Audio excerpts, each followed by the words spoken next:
السلام عليكم ورحمة الله وبركاته. ازيكم يا حبايبي؟ عاملين ايه؟ كل سنة وحضراتكم طيبين ويعود عليكم بخير يا رب. الايام ديت المانجا حلوة وبتتخزن. طبعا في مانجا اللي هي دي النعوم الصفرة الحلوة ديت، وفي زبدية وكده، بس انا عندي طبعا النعوم ديت بتخزنيها. بتبقى كلها لحمة والله وجميلة جدا اهي. طبعا هي بتخزنها بحالها، هي بتقطعيها زي ما احنا هنعملها كده. بسم الله الرحمن الرحيم. بتقشريها كده. بسم الله. طبعا احنا بنقشرها ونقطعها بقى ايه حتت، زي ما هوريها لحضراتكم كده. ونقطعها طبعا ايه للخزين، تعملها عصير، تعملها لتورته، لكنافه، لاي حاجه. بسم الله الرحمن الرحيم. طبعا انا هقشرها اهو قدام حضراتكم. بسم الله ما شاء الله، جميله جدا والله. تاخدي منها لحم، تعملها على تورتات، على كيكه، على كنافه، على عصاير.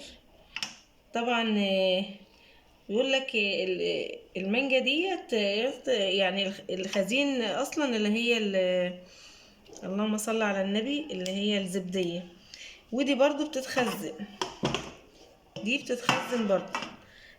لو انت مثلا مش عايزه طبعا هتتغير. يعني شوف، حتى اللحم جميل جدا. بسم الله ما شاء الله، اللهم صل على النبي.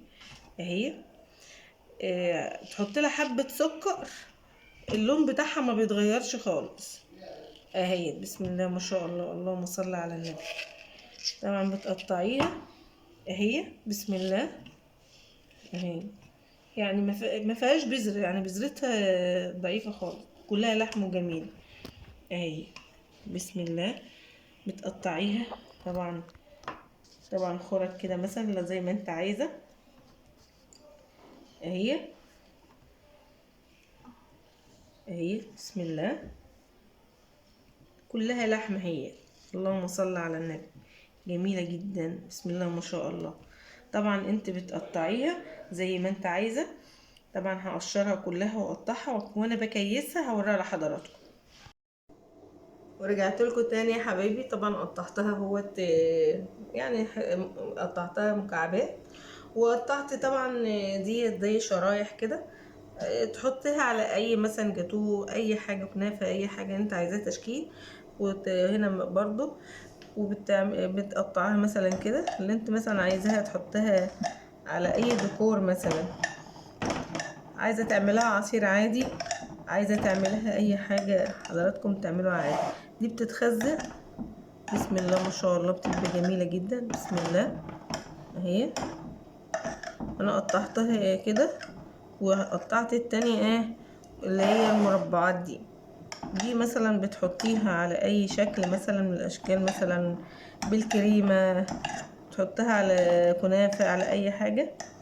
طبعا بتحط عليها سكر عشان ما تغيرش لونها، بس هي جميلة جدا وكلها لحم اهي. تحط عليها شوية سكر كده بسيطة يعني ما بتغيرش لونها خالص. طبعا هنكيسوها اهي. بسم الله اهي. طبعا هنحط دي برضو سكر اهي، واقلبها. اللهم صل على النبي، مفيش احلى من كده والله. بسم الله ما شاء الله، اللهم صل على النبي. يبقى بتقعد مع عندك للسنه للسنه. اللي بيحفظها حبه السكر ده اهو. طبعا حطينا عليها كلها سكر اهي. اللهم صل على النبي اهي. اهي زي العسل وطعمها جميل. طبعا في بيخزنوا اللي هي الزبديه الخضراء، دي للاكل وللتخزين برضو اهي. بسم الله ما شاء الله، اللهم صل على النبي. بتعبيها في قلب الكيس وتكيسها وتحطها برضو في الفريزر، ما بيجرالهاش اي حاجه.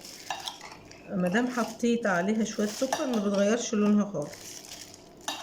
بسم الله ما شاء الله، اللهم صل على النبي اهي. ادي منها الهواء اهي. اللهم صل على النبي اهي. مفيش احلى من كده. طبعا احنا كمان اكيس برضو. اللهم صل على النبي كلها هعبيها على قد الحاجات اللي انت، على قد يعني مثلا ايه العصير، او على قد الحاجه اللي انت هتعمليها، حاجات بسيطه على قد المره يعني. بعد كده بتحطيها اهي. بسم الله، اللهم صل على النبي. هعبيها طبعا كلها وهرجع لكم تاني يا حبايبي واوريها لكم. ورجعت لكم تاني يا حبايبي. طبعا انا عملت اهي، قطعت اللي هي القطع اهي بعصير. وطبعا ديت تعملي منها اي فاكهه، اي مثلا جاتوه، كنافه، اي تشكيل اللي انت عايزاه. بألف هنا وشفا يا رب ينول اعجابكم الفيديو. طبعا كل سنه وانتم طيبين. ميسم المانجا اليومين دول، وطبعا بتفضل عندك في السنه للسنه. بتحطيها في الفريزر وتسحبي منها براحتك في رمضان، في اي وقت انت بتحبيه. وبألف هنا وشفا، وهو بألف هنا وشفا. جميل، مفيش احلى من كده والله. وبتبقى على لونها هي. بسم الله ما شاء الله، اللهم صل على النبي. ويا رب ينول اعجابكم الفيديو ويكون عند حسن ظنكم ان شاء الله. وما تنسونوش تشتركوا لي في القناه وتفعلوا لي زر الجرس. ويا رب ينول اعجابكم بامر الله. والسلام عليكم ورحمه الله وبركاته. السلام عليكم. لا تنسوا الاعجاب بالفيديو والاشتراك في القناة تشجيعا لنا لنستمر بنشر المزيد ان شاء الله.